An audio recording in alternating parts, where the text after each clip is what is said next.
그들이 하나님 명령을 따라서 예루살렘으로 돌아온 건 좋습니다. 하나님이 다시 돌아오게 하겠다는 그 말씀대로 순종하여 돌아오는 건 좋습니다.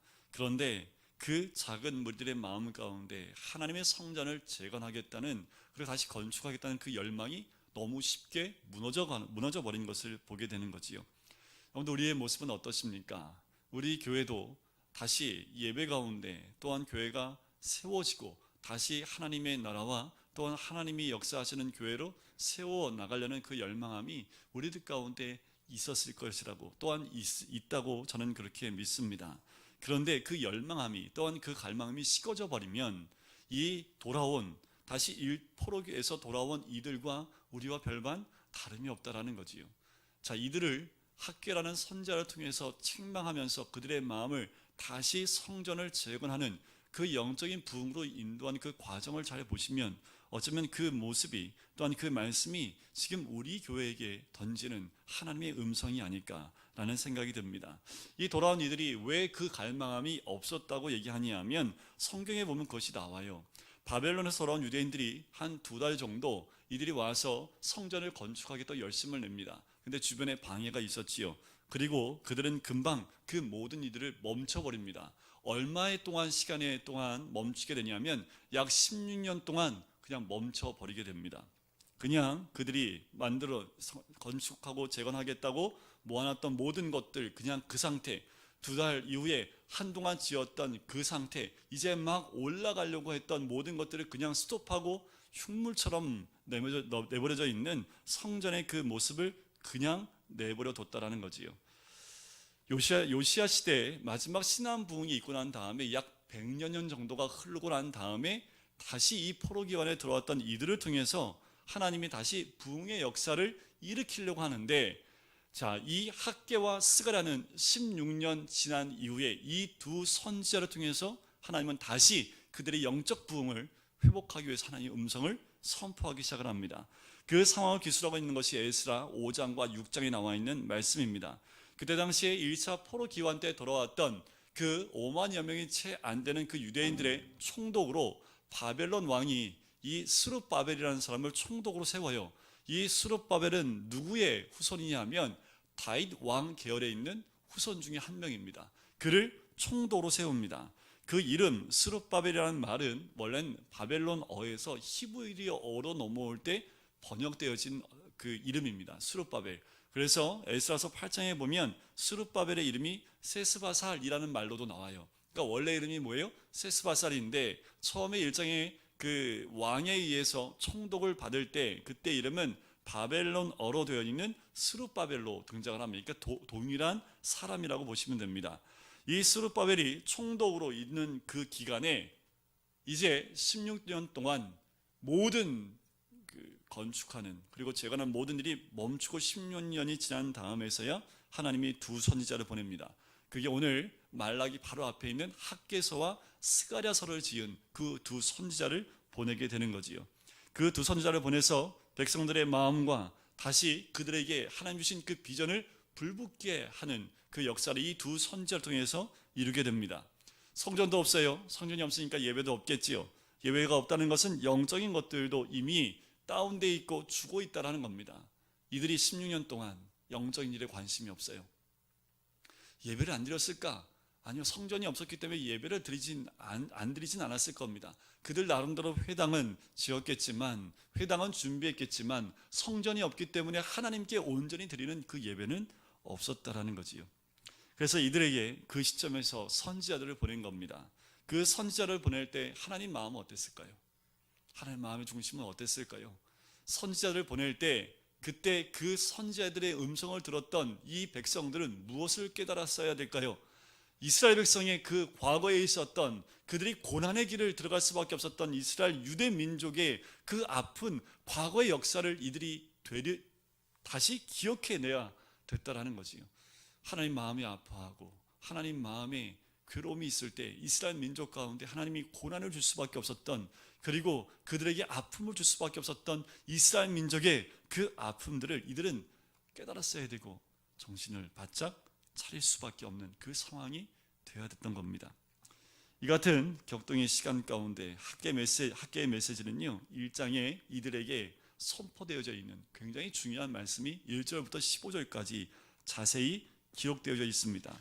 이 말씀에 제대로 응답만 하면 하나님이 하시고자 하는 일을 새롭게 시작할 수 있는 그 역사들이 일어날 수 있습니다. 이 본문에는 4가지 그 방법이 잘 나타나 있습니다. 하박국서에 보면 이런 유명한 말씀이 있습니다. 주의 일을 이 수년 내에 부흥케 하옵소서라는 유명한 말씀이 있지요. 이 학개와 스가랴를 통해서 주님이 주신 마음입니다. 수년 내에 다시 부흥케 하는 것이 이 학개가 가졌던 마음이지요. 학개는 하나님 백성들에게 그들의 핑계대는 사악함을 대면하라고 도전하고 있다라는 겁니다. 자, 1절부터 2절까지의 말씀을 보면 무엇을 이야기하는지 잘 나옵니다. 자, 1절을 한번 볼까요? 다리오 왕 제2년 6째 달 곧 그 달 초하루에 여호와의 말씀이 선지자 학개로 말미암아 자, 총독 스룹바벨 대제사장 여호수아에게 임하니라 이르시되. 자, 포로 후기 시대에 하나님께서 선지자를 통해서 말씀하신 첫 번째 사건입니다. 그렇다면 포로 후기에 활동했던 선지자는 학개와 스가랴라는 것을 알 수 있겠지요. 그 중에 이 오늘 본문 말씀은 포로 후기, 이제 포로에서 돌아온 그들에게 하나님의 음성을 들렸던 첫 번째 사건입니다. 그런데 참 재밌는 게 뭐냐면 오늘 본문 말씀에 보통은 다윗의 계보가 나오는 경우가 굉장히 많습니다. 누구누구라고 소개를 할 때는 누구누구의 몇 대손이라고 이렇게 할 땐 다윗의 계보가 나올 때가 있고요. 때로는 여호와께서 이스라엘 민족에게 했던 약속의 언어를 표현하는 경우가 굉장히 많습니다. 그런데 오늘 본문에 보면 누구 왕으로 시작합니까? 다리오 왕 제2년 6째 달로 시작합니다. 이 왕은 어느 나라 왕입니까? 이방 나라 왕이고 이방 나라의 통치자이지요. 그 시대는 누구의 시대라는 겁니까? 이방인의 시대라는 것을 암시하고 있는 거지요. 여러분, 우리 시대는 어떤 시대입니까? 지금 우리를 다스리고 있는 이 시대는 과연 하나님의 언약과 하나님 나라와 또는 하나님이 다스리는 사람의 시대입니까? 아니면 이 땅이 이방인이 다스리는 그 시대입니까? 좀 더 좁혀볼까요? 나를 다스리고 있는 그 왕은 어떤 왕입니까? 하나님 계보에 있는 왕입니까? 아니면 세상 왕입니까? 이 학개서의 첫 시작은 이방인의 시대로부터 도래됐다는 것을 우리에게 알려주고 있는 거지요. 그 메시지는 단순합니다. 직선적입니다. 만군의 여호와께서 무엇을 감찰하고 계셨는가 하는 것입니다. 이렇게 말씀을 하죠. 2절 끝에 보니까 백성에게 말하기를 여호와의 전을 건축할 시기가 이르지 아니하였다. 자, 누구에게 말하기를요? 이 백성이 말하기를 여호와의 음성을 들려주시는데 하나님이 이 백성들에게 들렸던 그 음성 그대로 다시 이 학개 선지자를 통해서 선포합니다. 이 백성이 말하기를 여호와의 전을 건축할 시기가 이르지 아니하였다라는 겁니다. 그래서 주목해봐야 될 한 단어가 있는데요, 이 백성입니다. 이 백성이라는 말 표현을 하나님이 쓰고 있다라는 거예요. 주로 하나님이 이스라엘 민족을 이야기할 때 내 백성이라는 표현을 쓰셨지 이 백성이라는 말의 표현을 별로 쓰신 적이 없습니다. 주로 하나님이 표현할 때는 내 백성입니다. 그런데 이 백성이란 그 말을 들으면 그 백성과 하나님과의 사이가 좀 멀어져 있다는, 거리감이 생겼다는 그 사실을 알 수가 있겠지요. 그만큼 하나님에 의해서 이 백성들이 멀어져 있을 뿐만 아니라 하나님은 그들을 향해요 이 백성이라고 표현할 수밖에 없다라는 겁니다. 하나님의 불편한 마음을 이 정관사 하나로, 지시대명사 이 하나로 표현을 하고 있는 거지요.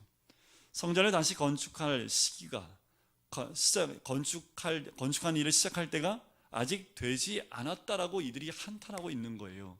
이스라엘 백성이 모였을 때마다 하는 건 뭐냐면 여호와의 전을 건축할 시기가 아직도 이르지 않았네 하면서 서로에게 한탄하는 모습이 성경에 적혀 있는 겁니다. 그러나 백성들은 그들 자신의 집을 새로 지을 재료들과 시간은 이미 준비하고 있었다고 학개가 지적하고 있습니다. 진정한 부흥은요, 하나님께 대한 예배가 회복되어야지만 진정한 부흥이 일어납니다. 그 예배가 회복되지 않으면 진정한 부흥은 성경 어디에도 있지 않습니다. 백성들이 그때 시기라는 말을 쓰고 있을 때 그들은 실제로 이렇게 말하는 것 같아요. 만일 하나님께서 우리가 성전을 다시 짓기를 원하신다면 그분은 반드시 그것이 지금의 우리들이 처해 있는 상황보다 훨씬 좋은 시기에 이루어져야 한다고 생각하실 것이다 라고 이들 스스로는 이야기하고 있는 것과 같은 거지요. 이들이 아직 성전을 건축할 때가 아니야. 왜냐하면 하나님이 아직 그 시기를 안 주셨어. 아직 그럴 만한 환경도 조성되지 않았는데 우리가 아직 그때가 되지 않은 거야 라고 그들 스스로가 이야기를 하고 있다는 거지요. 그들은 성전을 다시 짓고자 했을지 모르지만 그러나 지금은 아니었다라고 얘기를 하는 겁니다. 예를 들어 볼까요? 뭐 때문에 이들이 그렇게 얘기했을까라는 거지요. 주변의 방해들로 인해서 바벨론과의 관계가 좀 틀어져 있습니다. 바벨론의 관계가 회복돼야 된다라는 거지요. 또 한 가지가 있다면 그들은 오랜 포로의 생활 가운데 돌아와서요, 좀 충전이 되고 회복돼야 되기 때문에 아직 때가 이르지 않았다라고 생각을 한 겁니다. 또 한 가지가 있다면 그들은 아직 경제적인 회복이 되어 있지 않아서 경제적으로 회복이 안 됐기 때문에 성전 재건은 시간을 좀 더 두고 천천히 해야 될 일이다 라고 이들은 그 시기에 대해서 스스로가 판단을 했다라는 거지요. 그러나 하나님의 사역에 있어서는 그때 있었던 그 시기, 하나님의 일을 해나갈 때 시기는 항상 현재입니다. 하나님이 우리에게 그런 명령이나 그런 마음을 주셨다면 그것은 10년이 뒤, 20년 뒤가 아니라 지금 하라는 거지요. 아니 목사님, 지금 뭘 준비도 하나도 안 돼 있고 뭐 아무거나 여건도 안 돼 있는데 어떻게 합니까? 하나님이 시키면 현재지 미래가 아닙니다. 할 수 있는 시간이 바로 하나님 명령이 떨어졌을 때 그때라는 것을 이야기하는 거지요. 하나님 말씀에 응답하는 것에 실패했을 때 우리는 항상 핑계를 대게 되어 있습니다. 그리고 항상 그 핑계 뒤에 숨으려고 하지요. 매튜 헨리라는 유명한 성경 해석학자가 이렇게 이 부분을 얘기합니다. 우리의 의무를 태만히 하는 것은 나쁘다. 그러나 우리의 태만을 옹호하는 핑계를 만들어내는 것은 더 나쁘다. 라고 이 부분에 대해서 이렇게 각주를 달았습니다. 때는 하나님의 일을 행하기에 충분히 무르익었습니다. 이제 우리에게는 지금이 최고의 때입니다. 우리는 핑계를 만드는 일을 중지해야 되지요. 이래서 저래서 아직도 라는 말들이 반복되어진다면 그것은 우리의 관점이고 우리의 때라는 거지요. 하나님의 때는 언제나 완벽한 그 때입니다. 우리 하나님 모든 것이 준비되어졌을 때 일을 하시는 분이 아니라 하나님 명령에 순종했을 때 그때에 하나님은 역사하기 때문에 그렇습니다. 하나님의 일을 우리의 때에 새롭게 할 수 있고 신앙 부흥을 준비할 수 있는 두 번째 방법이 이제 3절부터 6절까지의 말씀 가운데 나와요. 4절 말씀 한번 보실까요? 이 성전이 황폐하였거늘 이라고 나오지요. 자, 4절 한번 같이 읽어볼까요? 시작. 이 성전이 황폐하였거늘 너희가 이때에 판벽한 집에 거주하는 것이 옳으냐? 다시 여호와의 말씀이 이 선지자에게 임합니다. 너희가 이때에 너희 판벽한 집에 거주하는 것이 옳으냐라는 거지요. 이 말하고자 하는 요점은 좋은 집에 거하는 것은 사악한 거야 라고 말씀하는 것이 아닙니다. 신자들이 모든 물질적인 것들을 거부하고 이 일에 중심을 두고 뛰어드는 것이다 라고 말하는 것도 아니에요. 여기서 말하는 것은 우선순위의 문제를 이야기합니다. 우리는 마땅히 하나님의 일을 우리들의 일보다 우선적으로 생각해야 된다라는 겁니다. 마태복음 6장 33절에 뭐라고 나옵니까? 너희는 먼저 그의 나라와 그의 의를 구하라. 그리하면 이 모든 것은 너희에게 더하시리라. 너희는 먼저 그의 나라와 그 의를 구하라. 그것이 우선순위라. 예수님도 말씀하시지요. 이 경우에는 성전 건축이 우선적으로 이루어져야 할 문제였습니다. 백성들 마음의 영적인 상황은 이 문제에 대해서 어떠한 자세를 갖고 있는가에 의해 보여지고 있는 거죠. 이들의 영적 상태입니다. 하나님 분명히 성전 건축에 대해서 말씀했으면 목숨을 걸고 그 일에 먼저 해야 될 텐데 방해가 오니까 그 일을 멈추고 어떤 일을 먼저 했어요? 자신의 집을 세우는 일, 자신의 집을 만드는 일에 더 중심을 두고 있었다라는 겁니다. 여호와가 그들의 하나님이 되지 못하고 있다는 가장 분명한 예일 수 있습니다. 바로 성전이 황폐되어져 있다는 말이 두 번이나 반복되어 나옵니다. 그 성전은 그들의 포로 기간 동안 70년, 그리고 그들이 돌아온 16년, 도합 86년 동안 그대로 방치되어져 있다는 거지요. 하나님의 전이 그렇게 방치되어 있는데 이들은 그 방치된 그 성전을 그냥 바라만 보고 있어요. 그런데 하나님 백성만 바라보는 것이 아니라 이방인들이 바라보고 오고 가며 조소를 던집니다. 이곳이 그 과거 하나님이 임했던 그 성전 맞냐 하면서 이방인들은, 세상 사람들은 교회를 향해 손가락질하기 시작을 합니다. 그런데 그 손가락질과 그 조소를 받는 그 소리를 하나님 백성이 다 듣고 있어요. 듣는 그들은 뭐 하고 있습니까? 아무런 반응이 없습니다. 영적으로 죽어있는 모습이지요. 어쩌면 이 시대와 같지 않습니까? 세상 사람들이 교회를 향해서 손가락질을 합니다. 번듯하게 교회 건물이 있고 교회 건물이 더 커졌고 더 큰 예배당, 더 아름다운 예배당을 짓고 있지만 무너져 있는 그 교회의 내적 모습을 이방인들이 알기 때문에, 이 세상 사람들이 알기 때문에 손가락질하고 그리스도인들 하면서 혀를 찰 때에 그 소리를 들으면서 전혀 우리는 반응하지 않지요. 하지만 그 소리를 들을 때 우리 하나님 마음은 어떻겠습니까?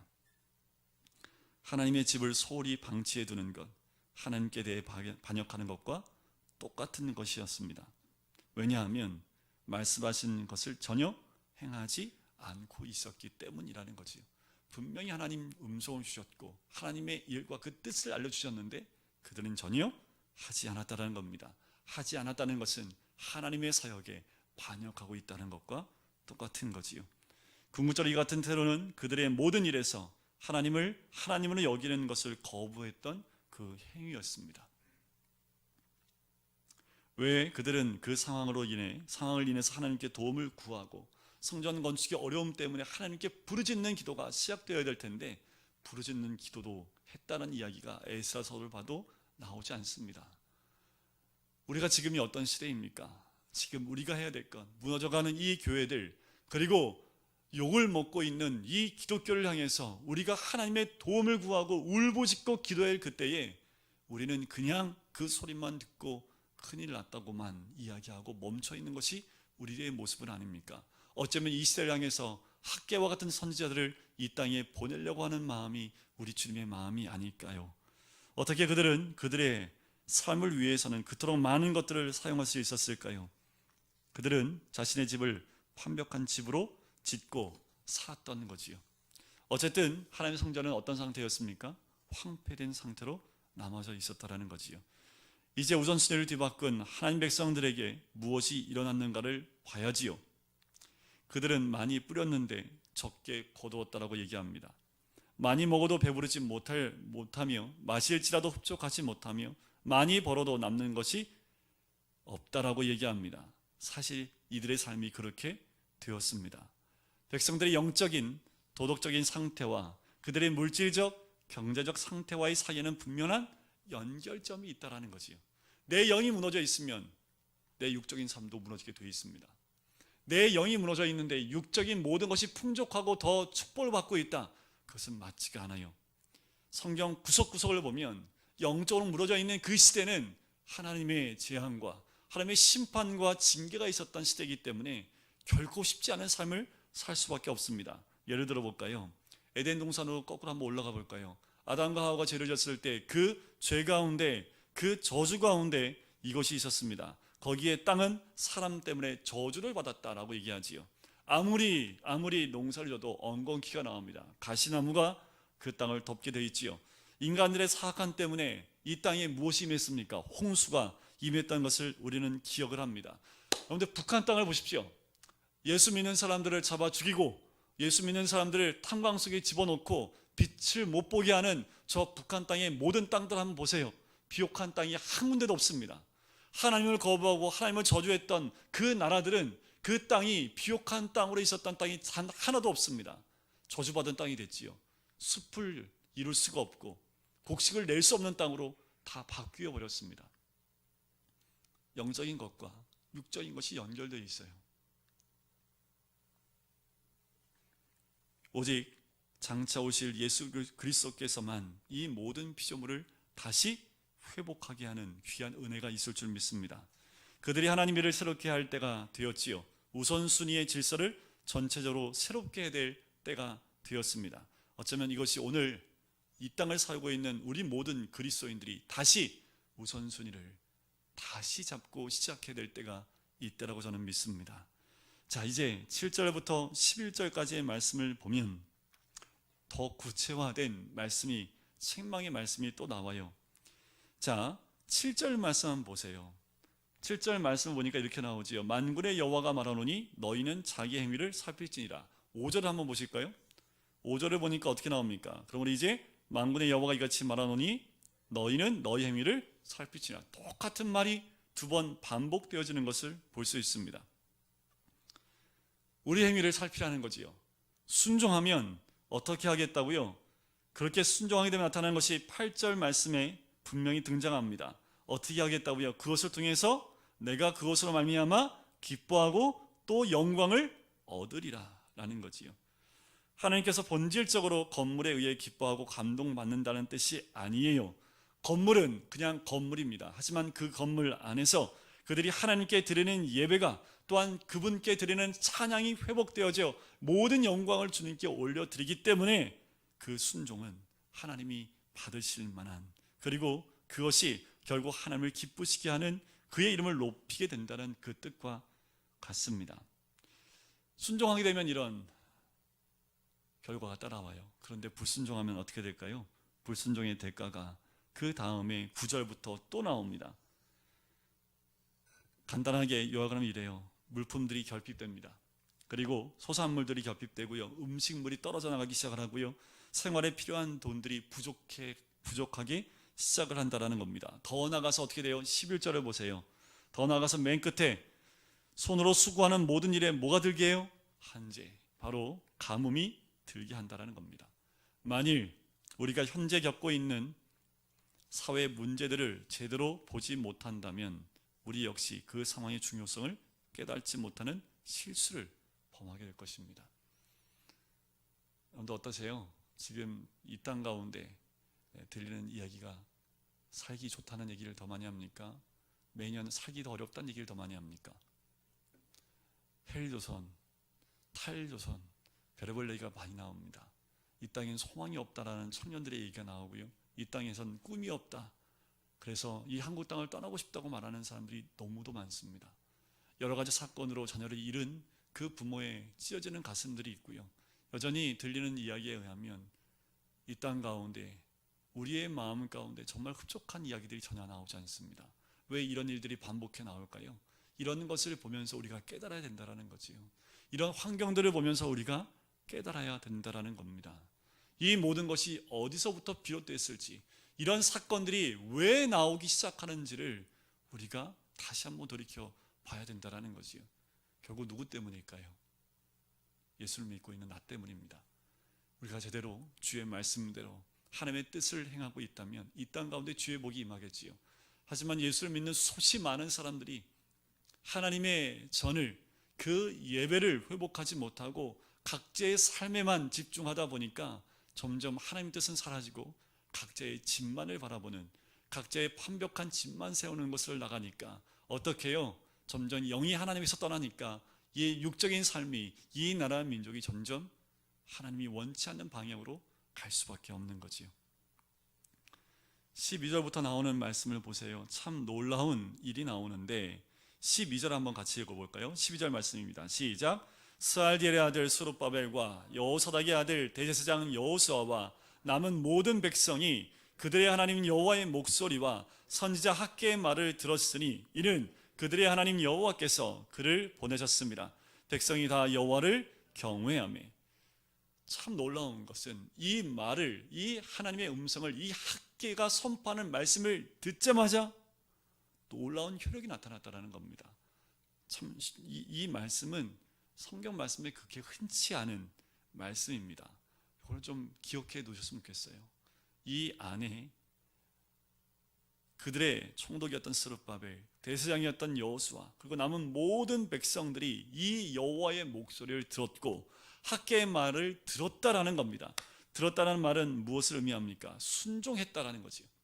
들었다라는 말은 그냥 듣고 흘렸다라는 것이 아니라 들었다라는 말은 그 말씀을 듣고 순종했다라는 겁니다. 모든 백성이 그들의 지도자들과 함께 하나님 말씀에 순종했다라는 거지요. 여기서 보면 12절 끝에 여호와를 경외하매라고 나옵니다. 이 경외함이라는 말은 살아계신 여호와께 기쁨으로 복종하고 온 마음을 바쳐 신뢰한다라는 그 자세가 이 경외함입니다. 다시 하나님께 집중을 합니다. 악으로부터 돌아왔습니다. 이제 하나님을 경외했다는 말은 이제 악을 향하여 갔던 모든 것을 돌이켜 하나님께로 돌아섰다라는 말이고, 믿음으로 여호와를 붙잡았다라는 그 뜻을 의미하는 것이 경외함이라는 것입니다. 오직 이러한 상황이 되어야 하나님의 일이 우리들의 마음과 궁핍한 그 세상을 깨트릴 수 있다라는 거지요. 하나님 말씀에 귀를 기울이는 사람들, 하나님 말씀을 들었던 그 사람들 때문에 그 상황이 변화될 수 있다는 겁니다. 이 땅에 청년들이 소망이 없다라고 외칠 때에 이 모든 환경을 바꿀 수 있는 것은 예수 믿는 그리스도인들이 하나님 말씀을 제대로 듣고 순종할 때 이 땅은 바뀝니다. 대통령이 잘해야 되지요. 이 경제를 책임지고 있는 이 큰 그룹들이 잘해야 됩니다. 대기업들이 잘해야 됩니다. 그런데 하나님은 그들에게 소망을 두는 것이 아니라 예수를 믿고 있는 우리들에게 소망을 두고 있다는 거예요. 누가 잘해야 돼요? 당연히 대통령이 잘해야지요. 당연히 이 대기업들이 뒷돈거리 안 하고 정직하게 잘해야 되지요. 그런데 우선은 하나님 말씀을 귀 기울이고 순종하는 우리들 때문에 이 모든 세상에 그 궁핍한 세상들, 어두워진 세상들이 깨어져 나가기 시작한다는 겁니다. 백성들은 하나님께서 그의 선지자를 보냈기 때문에 믿게 되었다라고 이야기를 하지요. 여러분들 그냥 말씀을 믿으세요. 하나님 말씀을 선포하는 그 음성, 지금도 이런 말에 여러분들 귀를 담고 가시면 안 돼요. 복 받아라, 복 받아라. 여러분들 복은 하나님 말씀을 따라갈 때 복 받는 겁니다. 그런데 기복주의적인 그 복 받아라는 말에 많은 사람들이 또 쫓아갑니다. 얼마큼 가져야지 복 받은 겁니까? 우리가 얼마큼 소유해야지 복 받은 겁니까? 우리가 있는 것, 우리가 지금 가지고 있는 것에 감사할 때 그것이 복입니다. 그러잖아요. 감사하는 애들이, 감사하는 애한테 떡 하나, 미워하는 애 떡 하나 더 준다고 얘기하지만 그건 옛날 속담이고, 줬는데 감사할 줄 알아요. 그러면 다음에 또 주고 싶어요, 안 주고 싶어요? 여러분들 없는 것에 초점을 갖는 것이 아니라 있는 것에 감사할 때 하나님 더 주시지요. 이런 얘기하는 건 별로 저도 안 좋아하는데 이게 복받는 비결이거든요. 감사를 할수록 하나님 감사의 제목을 줘요. 그런데 이스라엘 민족이 어떻게 해요? 보세요. 아직 때가 안 됐다. 하나님 정 건축할 때가 안 됐어. 돈도 없고 뭐도 없고 이러니까 어떻게 해요? 있는 것도 더 없어지지요. 이들이 없다 할지라도 있는 것에 감사하면서 지금이 그때다. 하나님 전을 건축할 때이고 예배가 회복될 때이다. 우리가 이 일에 더 집중해야 된다라고 집중하면 할수록 하나님이 뭘 허락하셨을까요? 더 채워주시지요. 더 세울 수 있도록, 그 성전을 건축할 수 있도록 더 많은 것을 채워주시는 하나님의 손길이 임하게 되는 거지요. 12절부터 15절에 보면 우리에게 들려주는 복음이 있는데 그것이 무엇이냐 하면 주의 부름에 응답하는 모든 자들에게 하나님이 능력을 주신다는 겁니다. 여러분들 이거를 기억하셔야 돼요. 하나님이 부르시는 그 부름에, 이 말씀에 아멘 하고 응답하고 순종하는 자에게 이제껏 아무런 능력이 없었다고 생각했는데 그 순간 하나님의 능력을 주시기 시작을 합니다. 그것은 세상이 깨달을 수 없는 능력이지요. 그 능력은 어떻게 왔을까요? 그 말씀 가운데 있지요. 13절 말씀입니다. 같이 한번 읽어볼까요? 그때에 여호와의 사자 학개가 여호와의 위임을 받아 백성에게 말하 이르되 여호와가 말하노니 내가 너희와 함께하노라. 그 능력은 어떻게 와요? 함께 하심으로 오는 겁니다. 하나님의 놀라운 복은 하나님이 우리와 함께 할 때 오는 복이고 능력인 줄 믿습니다. 성경 구석구석을 보세요. 이제 클라이막스 가운데 완전히 하나님이 그 인생을 역전시켜주는 그 상황도 여러분들 기억하세요? 인생을 역전시켜주는데 여러분들 뭐 세상 말로 막 한 방에 끝나 뭐 이런 거 아니에요. 힘들고 어려울 때 그 인생이 바뀌었을 때 언제 하나님이 함께 하셨습니까? 요셉을 보세요.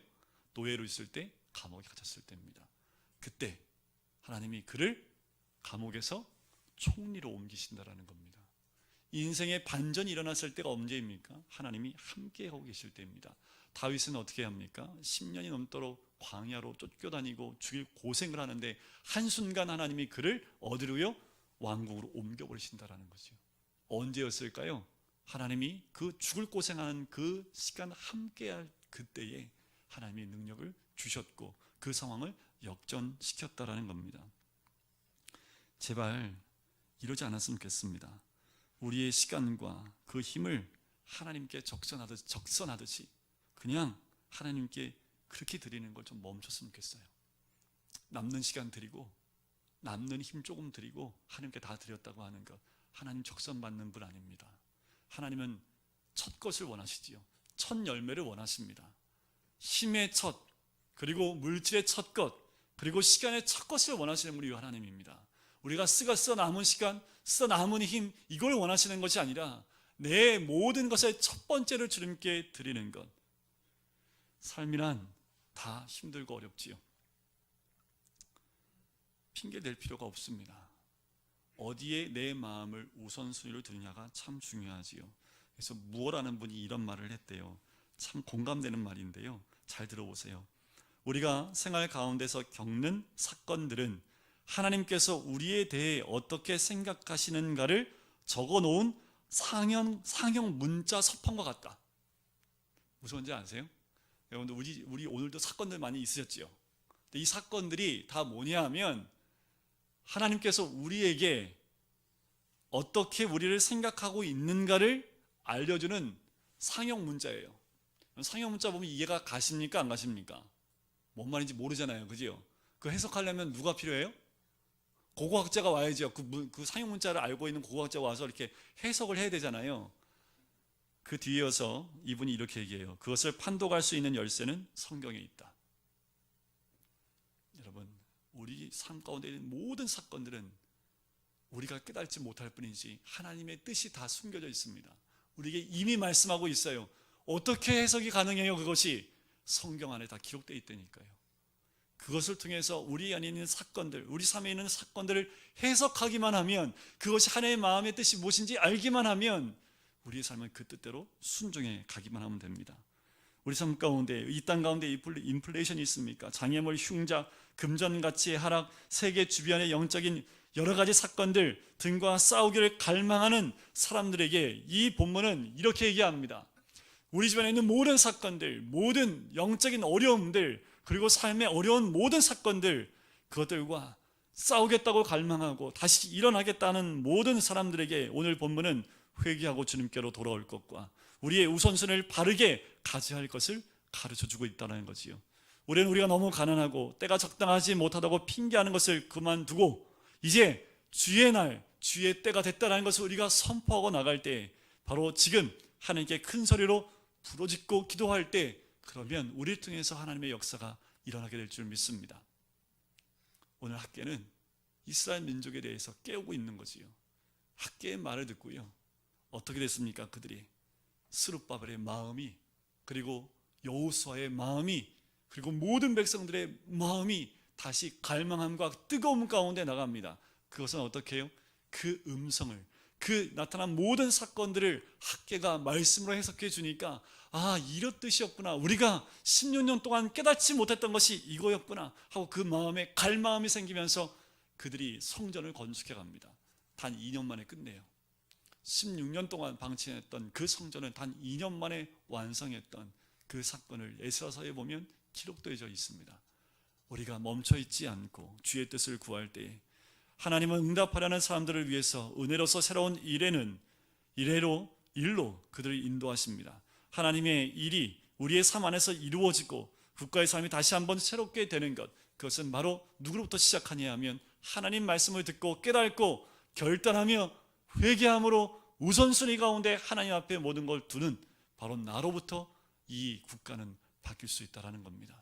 오늘 이 말씀을 통해서 학계가 우리에게 주는 그 말씀은 나로부터 이 나라는 변화될 수 있다는 주의 음성인 줄 믿습니다. 이제 우리를 통해서 우리 교회가, 이 지역이, 이 나라와 민족이 바뀌게 되는 출발점이 우리 한 사람이 되기를 주의 이름으로 간절히 축원드립니다. 우리 같이 기도하실까요?